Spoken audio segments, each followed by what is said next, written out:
اور مسجد قباء میں اللہ کے نبی صلی اللہ علیہ وسلم جو ہے ہر ہفتے آپ تشریف لایا کرتے تھے اور اس میں 2 رکعت نفل ادا کرتے تھے، اور رسول اللہ نے فرمایا کہ جو شخص مسجد قباء میں آئے 2 رکعت اس میں نفل ادا کریں تو اس کے لیے ایک مکمل عمرے کا ثواب ہے۔ اور مسجد قباء اسلام کی سب سے پہلی مسجد ہے۔ جب آپ ہجرت فرما رہے تھے، جب آپ یہاں پر پہنچے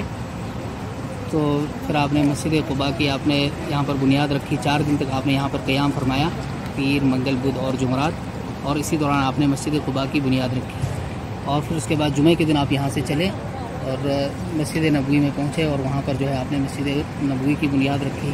اور اس وقت تک جو ہے یعنی جب تک آپ کے لیے حجرات اور آپ کے گھر جو ہے تعمیر کیے گئے، آپ ابو ایوب انصاری کے ہاں جو ہے مہمان ٹھہرے۔ جی کیا یہ مسجد تو اس کی بنیاد تو اللہ کے نبی صلی اللہ علیہ وسلم نے خود اپنے ہاتھوں سے رکھی تھی۔ جی تو اسلام کی سب سے پہلی مسجد ہے، ہجرت کے بعد اللہ کے نبی صلی اللہ علیہ وسلم نے یہاں پر جو ہے اس مسجد کی بنیاد رکھی، تو اسلام کی سب سے پہلی مسجد ہے۔ اور پھر اس کے بعد جو ہے اس میں تعمیر اور توسیع کا سلسلہ چلتا رہا ہے، اور یہ موجودہ جو شکل ہے وہ ملک فہد رحمہ اللہ کے دور میں اس کی یعنی توسیع ہوئی ہے،